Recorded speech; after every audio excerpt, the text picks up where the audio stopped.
ಯಾರು ಹೇಳಿದವರು? ಅವ್ರ ಕಾಲದಲ್ಲಿ ಎಷ್ಟು ಪರ್ಸೆಂಟೇಜ್ ಯುಟಿಲೈಸೇಷನ್ ಇದೆ, ನಮ್ಮಲ್ಲಿ ಎಷ್ಟು ಯುಟಿಲೈಸೇಷನ್ ಇದೆ ಗೊತ್ತಾಯ್ತಾ? ಈ ಪೀರಿಯಡ್ಗೆ ಕಂಪ್ಯಾರಿಸನ್ ಮಾಡಿದ್ರೆ ವಿ ಆರ್ ಫಾರ್ ಬೆಟರ್. ಗೊತ್ತಾಯ್ತಾ? ಅವರ ಆರೋಪ ಅಪೋಸಿಷನ್ ಲೀಡರ್ ಇರುವಾಗ ಆರೋಪ ಮಾಡ್ತಾ ಇರೋದು ಅವ್ರದ್ದು ಒಂದು ಚಾಳಿ. ಸತ್ಯಾಂಶಕ್ಕೆ ಅವ್ರು ಹೇಳಿರ್ತಕ್ಕಂಥ ಮಾತುಗಳು ದೂರ ಇರ್ತಕ್ಕಂಥದ್ದು. ನಮ್ಮಲ್ಲಿ SC STಗಳಿಗೆ ಮತ್ತೆ ಏನು SCP TSP ಕಾಯ್ದೆ ಅಡಿನಲ್ಲಿ ಏನೆಲ್ಲ ಕಾರ್ಯಕ್ರಮಗಳನ್ನ ಕೊಡಬೇಕಾಗಿದೆ ಮತ್ತೆ ಅಲೋಕೇಶನ್ ಮಾಡಬೇಕಾಗಿದೆ ಅವೆಲ್ಲನೂ ಮಾಡಿದೀವಿ. ಈಗಾಗಲೇ 54% ಹೆಚ್ಚು ಹಣ ಖರ್ಚು ಮಾಡಿದ್ದೇವೆ. ಮಿಕ್ಕಿದ್ದು ಕೂಡ ಈಗೆಲ್ಲ ಪ್ರೋಗ್ರಾಮ್ಸ್ಗಳು ಅವೆಲ್ಲ ಪೈಪ್ಲೈನ್ ಅಲ್ಲಿ ಇರೋದ್ರಿಂದ ಅದು ಕೂಡ ನಾವು ಮಾರ್ಚ್ 31 ಒಳಗಡೆ ಸಂಪೂರ್ಣವಾಗಿ ಹಣವನ್ನ ಅವರ ಅಭ್ಯುದಯಕ್ಕೆ ನಾವು ವಿನಿಯೋಗ ಮಾಡ್ತೇವೆ. ಶಾಸಕರಿಗೆ ಬಿಡುಗಡೆ ಆಗ್ತಿರೋ ಅನುದಾನದಲ್ಲಿ ಸಮಾಧಾನ ವ್ಯಕ್ತಪಡಿಸ್ತಾ ಇಲ್ಲ. ನಿಮ್ಮದೇ ಶಾಸಕರು ಬೇಸರ ವ್ಯಕ್ತಪಡಿಸಿದ್ದಾರೆ. ಅಲ್ಲ ರೀ, ನೋಡ್ರಿ, ಈಗ ಅದೇನಾಗ್ತದೆ, ಎಲ್ರಿಗೂ ಕೂಡ ಹೊಸದಾಗಿ ಚುನಾಯಿತ ಪ್ರತಿನಿಧಿಗಳು ಏನಿರ್ತಾರೆ ಎಲ್ಲ ಪಕ್ಷದಲ್ಲೂ ಬಂದಿರತಕ್ಕಂಥವ್ರಿಗೆ ಕ್ಷೇತ್ರದಲ್ಲಿ ಹೆಚ್ಚು ಕಾರ್ಯಕ್ರಮಗಳನ್ನ ಮಾಡಬೇಕು, ಅನುದಾನ ತಗೊಂಡೋಗ್ಬೇಕು ಅಂತ ಅಭಿಲಾಷೆ ಇರ್ತದೆ. ಅದು ತಪ್ಪು ಅಂತ ನಾನು ಹೇಳೋದಿಲ್ಲ. ಅವ್ರೇನೋ ಅವ್ರ ಮನೆಗೆ ಕೇಳೋದಿಲ್ಲ. ಶಾಸಕರುಗಳು ಕೇಳ್ತಕ್ಕಂಥದ್ದು ಅವರ ಕ್ಷೇತ್ರದ ಅಭಿವೃದ್ಧಿಗೆ ಅವರ ಒಂದು ಬೇಡಿಕೆ ಇರುತ್ತೆ. ಆ ಬೇಡಿಕೆಯನ್ನು ಕೂಡ ಹಂತ ಹಂತವಾಗಿ ನಮ್ಮ ಸರ್ಕಾರ ಪೂರೈಸುತ್ತೆ ಅಂತಕ್ಕಂಥ ದೃಷ್ಟಿಯಿಂದ ಈಗಾಗಲೇ RDPR ನಲ್ಲಿ ಹಣ ಕೊಡ್ತಕ್ಕಂಥದ್ದು ಮತ್ತೆ ಇದರಲ್ಲಿ PWD ಕೊಡ್ತಕ್ಕಂಥದ್ದು ಇವೆಲ್ಲ ಕೂಡ ಚಾಲು ಆಗಿದೆ. ಸರ್, ಕಡೂರು ಆನಂದ್ ಅವರು ನಿಮ್ಮ ಮೇಲೆ ಒಂದು ಆರೋಪ ಮಾಡಿದ್ದಾರೆ. ನಿನ್ನೆ ಕೇಳಿಸ್ಕೊಂಡ್ರೆ ಅನ್ಸುತ್ತೆ, KPC ಅಧ್ಯಕ್ಷರ ಬಗ್ಗೆ ಮಾತನಾಡುವಂತದ್ದು ಅವರೇ ಸರಿ ಇದ್ದಿದ್ರೆ ಎಲ್ಲ 4-5 ಸಚಿವರಿಂದ. ಆಯ್ತಪ್ಪ, ಈ ಪ್ರಜಾಪ್ರಭುತ್ವ ವ್ಯವಸ್ಥೆಯಲ್ಲಿ ಅವರವರು ಅಭಿಪ್ರಾಯ ತಿಳಿಸ್ಲಿಕ್ಕೆ ಅವರ ಸರ್ವ ಸ್ವತಂತ್ರ ಇದ್ದಾರೆ. ಅವರು ಅವರ ಅಭಿಪ್ರಾಯ ಹೇಳ್ಕೊಂಡಿದ್ದಾರೆ. ಹೇಳ್ಕೊಡಕ್ ನಂದೇನು ಆಕ್ಷೇಪಣೆ ಇಲ್ಲಲ್ಲ. ಇಡಿ ನೋಟಿಸು ನೋಡಿ, ಅದು ರಾಜಕೀಯ ಪ್ರೇರಿತವಾಗಿ ಕೊಟ್ಟಿರ್ತಕ್ಕಂಥ ನೋಟಿಸು.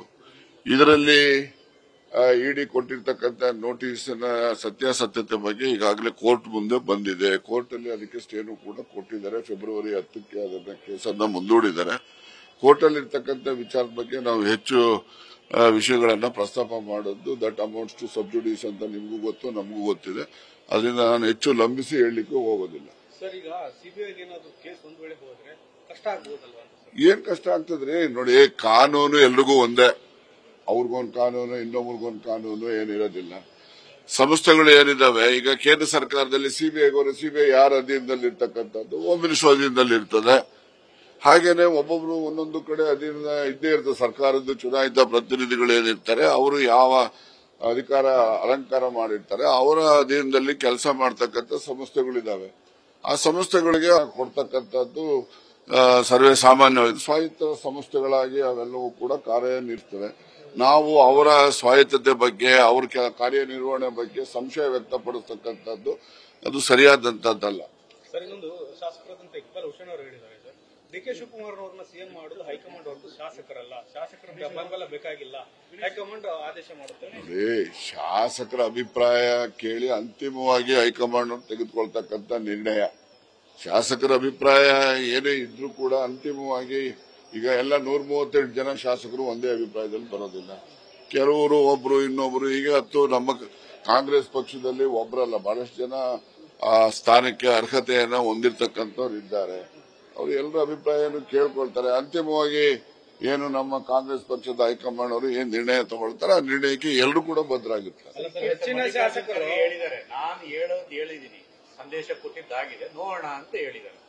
ಅಲ್ಲ, ಅವ್ರು ಹೇಳಿದ ಮೇಲೆ ನಾವು ನಾಯಕತ್ವದ ಬಗ್ಗೆ ಯಾವುದೇ ರಾಜಕೀಯದ ಪಕ್ಷದ ವಿಚಾರದಲ್ಲಿ ನಾವ್ಯಾರು ಕೂಡ ಏನು ಕೂಡ ನಾವು ಮಾತನಾಡಲಿಕ್ಕೆ ಹೋಗೋದಿಲ್ಲ. ನಾನು ಇಷ್ಟೇ ಹೇಳಲಿಕ್ಕೆ ಬಯಸೋದು, ಏನೆಲ್ಲ ಪಕ್ಷದ ವಿದ್ಯಮಾನಗಳಿರ್ಬೋದು, ಸರ್ಕಾರದಲ್ಲಿ ನೇಮಕಾತಿಗಳಿರ್ಬೋದು, ಎಲ್ಲವೂ ಕೂಡ ಅಂತಿಮ ನಿರ್ಣಯ ಹೈಕಮಾಂಡ್ ಅವ್ರದ್ದಿರ್ತದೆ. ಹೈಕಮಾಂಡ್ ಹೇಳದಂತ ನಿರ್ಣಯಕ್ಕೆ ಎಲ್ಲರೂ ಕೂಡ ಬದ್ಧರಾಗಿರ್ತಾರೆ.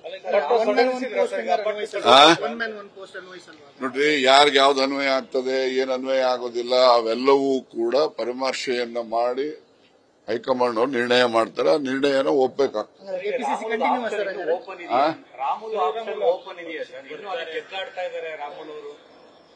ರಾಜಕೀಯ ಅಂತಕ್ಕಂಥದ್ದು ನಿಂತ ನೀರಾಗೋದಿಲ್ಲ, ಅದು ಹರಿತಕ್ಕಂಥ ನೀರು. ನೀರು ಹರಿಯುವಾಗ ನೀವು ಕೆಳಗಡೆಯಿಂದ ಮೇಲಿನ ಮಟ್ಟಿಗೆ ತಗೊಂಡೋಗಕ್ಕಾಗ್ತದೆ. ಅದು ಬಳಗ ಅದು ಜಾಗ ಹುಡುಕೊಂಡು ಅದು ಹರ್ಕೊಂಡು ಹೋಗ್ತಾ ಇದ್ದಂಗೆ ರಾಜಕೀಯವೂ ಅಷ್ಟೇ. ರಾಮುಲು ನೋಡಿ, ನಮ್ಮ ಸಮುದಾಯದಲ್ಲಿ ಒಬ್ಬ ಪ್ರಭಾವಿ ನಾಯಕ ಇದ್ದಾರೆ.